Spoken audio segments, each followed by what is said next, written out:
مجھے تم نظر سے گرا تو رہے،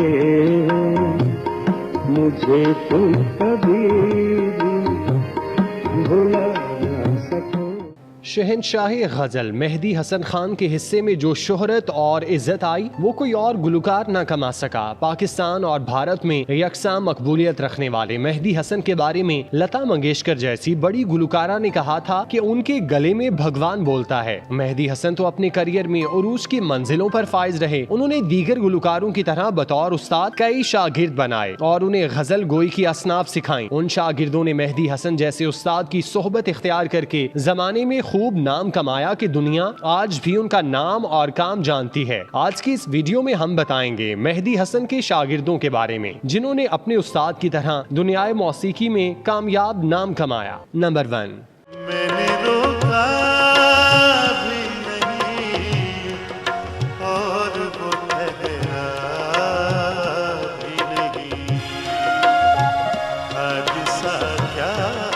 سینئر گلوکار غلام عباس مہدی حسن کے شاگردوں میں سے ایک تھے جنہوں نے غزل کی دنیا میں نام بلند کیا۔ ملتان سے تعلق رکھنے والے غلام عباس پاکستان کے بہترین گلوکاروں میں سے ایک ہیں۔ آج انہیں سننے والے پوری دنیا میں موجود ہیں۔ وہ کنسرٹس کے لیے بیرون ملک جاتے ہیں۔ غلام عباس کی وجہ شہرت فلمی گلوکاری ہے، تاہم وہ دیگر اصناف میں بھی خوب مہارت رکھتے ہیں اور انہوں نے سب کچھ اپنے محترم استاد مہدی حسن خان کی شاگردی میں سیکھا، جن کے آگے سر ہاتھ باندھ کر کھڑے ہو جاتے تھے۔ غلام عباس نے ایک انٹرویو میں اپنی فنی زندگی کی مشکلات کا تذکرہ کچھ یوں کیا: ریڈیو اسٹیشن ملتان پر آڈیشن میں ناکام ہی نہیں قرار دیا گیا بلکہ وہاں سے دھکے دے کر نکالے گئے۔ پھر فلم انڈسٹری پہنچا تو دیکھا کہ ہر کوئی مہدی حسن کی آواز کا دیوانہ ہے، وہ انڈسٹری پر چھائے ہوئے ہیں۔ لتا جی کہہ چکی ہیں کہ ان کے گلے میں بھگوان بولتا ہے۔ یہ سب کچھ دیکھنے کے بعد خیال گزرا کہ بھلا شہنشاہ غزل کی موجودگی میں مجھے کون پوچھے گا؟ ان کے ہوتے ہوئے بطور گلوکار اپنا تعارف کروانا حماقت ہی تو ہے۔ میں نے فیصلہ کیا کہ کوئی اور کام تلاش کروں گا، گائکی کا شوق کسی طرح پورا کرتا رہوں گا۔ بس پھر اپنے میوزک ڈائریکشن کا شعبہ چنا اور اس طرف آ گیا۔ یہاں میرا تعلق ممتاز موسیقار نثار بزمی سے بنا۔ ان کے اسسٹنٹ کی حیثیت سے میں نے کام شروع کیا اور تھوڑے ہی عرصے میں فلم کا تمام کام سیکھ گیا۔ میں نے امراؤ جان ادا، تہذیب اور ناز جیسی فلموں میں انہیں اسسٹ کیا۔ بزمی صاحب درویش صفت انسان تھے۔ وہ ایک نظر میں جان لیتے تھے کہ کس کے اندر کون سا جوہر موجود ہے۔ وہ مجھے اپنے ساتھ رکھتے اور بہت محبت اور شفقت سے کام سکھاتے رہے، لیکن ہر بار یہی کہتے کہ تم گائک ہو، یہ کیا کر رہے ہو؟ یہ کام چھوڑو اور گانا شروع کرو، بہت نام کماؤ گے۔ میں نے ان کے سامنے اپنا خوف رکھ دیا کہ مہدی حسن صاحب کی موجودگی میں مجھے کون پوچھے گا،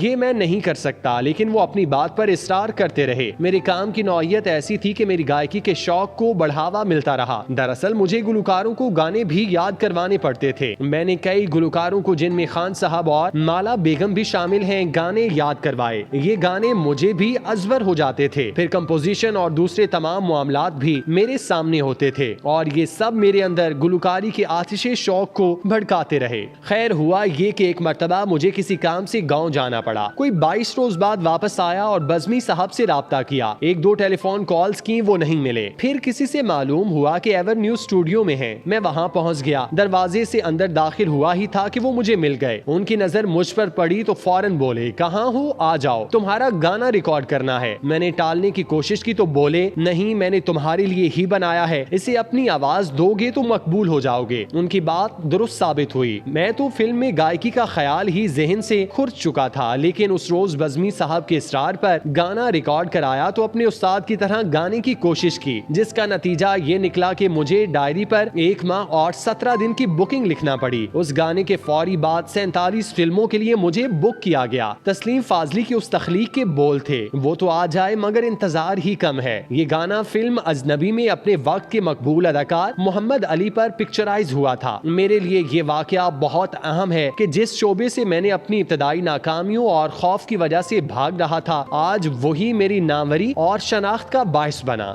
نمبر 2، کیا خبر تھی زندگی ایسی بسر ہو جائے گی، جو